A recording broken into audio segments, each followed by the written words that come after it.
के बीजेपी विधायक नंदकिशोर गुर्जर ने एक बार फिर से विवादित बयान दिया है। बकरीद पर कुर्बानी देने वालों को उन्होंने चेतावनी देते हुए कहा है कि इस बार कुर्बानी ना दे।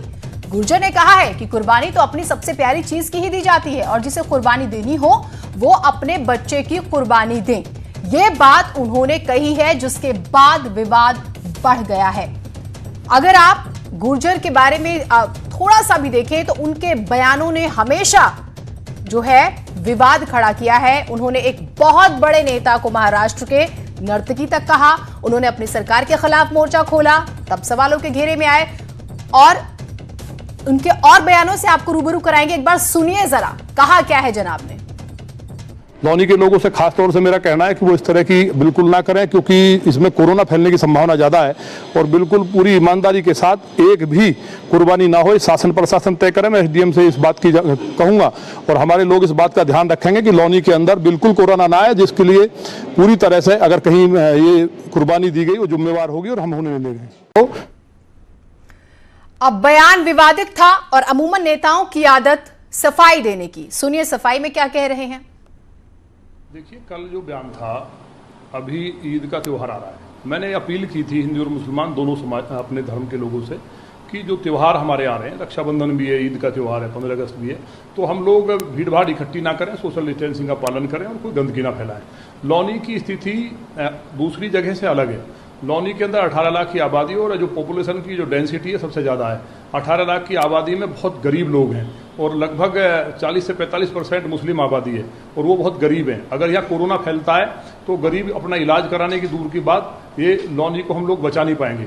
लौनी के अंदर हालात इतने विकट बदतर हो जाएंगे और अभी लौनी के सब लोगों को मैं आपके माध्यम से बधाई देना चाहता हूँ। लौनी में एक भी केस कोरोना का नहीं है। ऐसी अकेली विधानसभा है देश के अंदर और दुनिया के अंदर, और माननीय प्रधानमंत्री जी की बात को लोग मानते हैं। तो मैंने जो कहा था कि बच्चे व्यक्ति को सबसे प्यारे होते हैं, ऊपर वाले को अगर हम कुर्बानी देते हैं सबसे प्यारी चीज़ की देते हैं। ऐसा हर धर्म का है, सनातन धर्म में भी बकरे की कुर्बानी का रिवाज है, इस्लाम धर्म में भी है, लेकिन ये यहाँ लौनी के अंदर दो चीज़ें अलग अलग हैं। तो वो इस तरह की बिल्कुल ना करें, क्योंकि इसमें कोरोना फैलने की संभावना। और ये वही विधायक जी हैं, आपको ये जानकारी दे दें, जब लॉकडाउन लगाया गया था तो इन्होंने कहा था जो लोग बाहर निकल रहे हैं वो देशद्रोही हैं और उन्हें देखते ही गोली मार दीजिए और जो पुलिस वाला गोली मारेगा उसे 5100 रुपए का इनाम दिया जाएगा। ये इन्हीं जनाब का स्टेटमेंट है। अमित राणा हमारे साथ, हमारे सहयोगी जुड़े हुए हैं। अमित, हमने सुना लोनी की एक अलग ही हिस्ट्री और लोनी का इतिहास वो बताते नजर आ रहे हैं, लोनी वालों से अपील कर रहे हैं। अगर इतनी ही बेहतरीन बात थी और इतने ही फिक्रमंद है तो बयान से पलटने की क्या जरूरत है।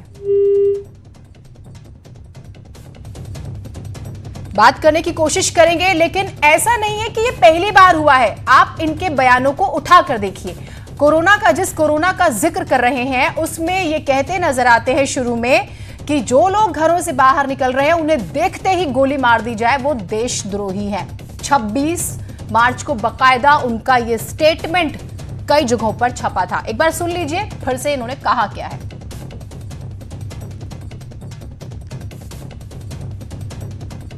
लौनी के लोगों से खास तौर से मेरा कहना है कि वो इस तरह की बिल्कुल ना करें, क्योंकि इसमें कोरोना फैलने की संभावना ज़्यादा है और बिल्कुल पूरी ईमानदारी के साथ एक भी कुर्बानी ना हो, शासन प्रशासन तय करे। मैं एसडीएम से इस बात की कहूँगा और हमारे लोग इस बात का ध्यान रखेंगे कि लौनी के अंदर बिल्कुल कोरोना ना आए, जिसके लिए पूरी तरह से अगर कहीं ये कुर्बानी दी गई वो जिम्मेवार होगी।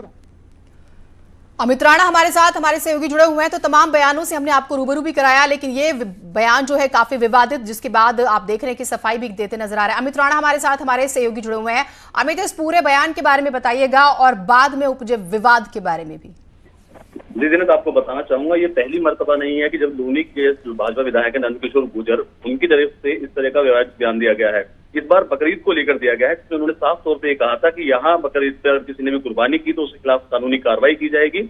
और जैसा कहा जाता है कि कुर्बानी अपने किसी अजीज की दी जाती है, प्यारों की दी जाती है, तो अगर आपको देनी ही है तो अपने बच्चों के लिए दो। हालांकि अब अपने बयान से वो पढ़ते हुए नजर आ रहे हैं हमेशा ही की तरह। पहले भी कई बार पूर्व में इस तरह के इनके बयान आए हैं, चाहे वो कोरोना को लेकर हो, चाहे वो अपनी ही सरकार को लेकर हो, चाहे फिर अगर उनसे क्वेश्चन पूछने वाले पत्रकारों को ही लेकर क्यों ना हो, उन पर ही सवालिया निशान खड़े कर देते हैं कि आपको पूरी नॉलेज नहीं है। लेकिन हर बार की तरह इस बार फिर एक बार बयान दिया है और अपने बयान से पलटते हुए भी नजर आ रहे हैं, क्योंकि जिस तरह का इन्होंने बयान दिया है वो बेहद ही शर्मसार है। लोगों को दो बांट में बांटने वाला बयान इनकी तरफ से दिया गया है। और दो बातें बहुत महत्वपूर्ण हो जाती हैं अमित, जिसे नजरअंदाज नहीं किया जा सकता। एक होती है टाइमिंग, दूसरा सस्ती पब्लिसिटी। इस पर सवाल जरूरी हो जाते हैं। आपने टाइमिंग को कैच करने की कोशिश की, और क्या आपको हमेशा से इस तरह के बयान देकर चर्चा में रहने की आदत है? उनका ही नतीजा है कि इस समय जब इन्हें पता है बकरीद आ रही है और खुद इसको लेकर जो प्रशासन की तरफ से भी गाइडलाइन जारी की गई है, ऐसे में अपनी खुद की सेटिंग करना, अपने आप को आगे दिखाना और इस तरह के बयान देना, इसको दर्शाता है कि एक ये छोटी मानसिकता की राजनीति करने की कोशिश की जाती है इस तरफ से। लेकिन जैसे ही मेरे को चारों तरफ से घिरा हुआ देखते हैं तो अपने बयान से तुरंत पलटने की बात इनके द्वारा कही जाती है। जीनत, ये छोटी राजनीति कहेंगे, तुच्छ राजनीति कहेंगे, जिस राजनीति के चलते ही इस तरह के बयान इनके द्वारा दिए जाते हैं और बाद में जब बयान के लेकर जगह जगह तू होती है तो अपने बयान से पलट जाते हैं। जी जीनत, बहुत शुक्रिया आपका तमाम जानकारियों के लिए। पहले बयान देना, माहौल गर्म करना, चर्चा में आना, उसके बाद बयान से पलट जाना नेताओं की आदत, कुछ एक नेताओं की तो खास तौर से।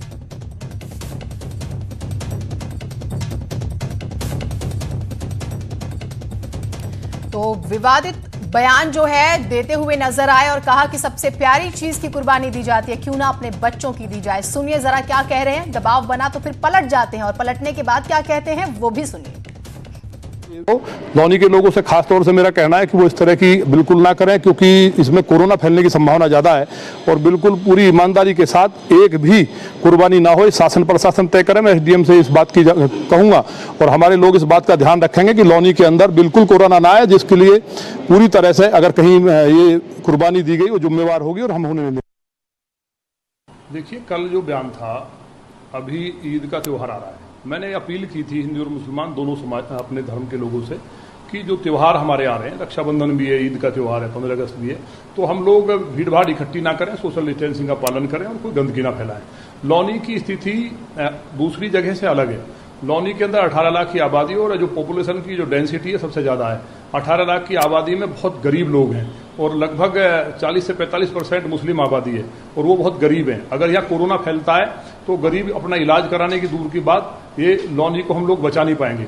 लौनी के अंदर हालात इतने विकट बदतर हो जाएंगे। और अभी लौनी के सब लोगों को मैं आपके माध्यम से बधाई देना चाहता हूँ। लौनी में एक भी केस कोरोना का नहीं है। ऐसी अकेली विधानसभा है देश के अंदर और दुनिया के अंदर, और माननीय प्रधानमंत्री जी की बात को लोग मानते हैं। तो मैंने जो कहा था कि बच्चे व्यक्ति को सबसे प्यारे होते हैं, ऊपर वाले को अगर हम कुर्बानी देते हैं सबसे प्यारी चीज़ की देते हैं। ऐसा हर धर्म का है, सनातन धर्म में भी बकरे की कुर्बानी का रिवाज है, इस्लाम धर्म में भी है।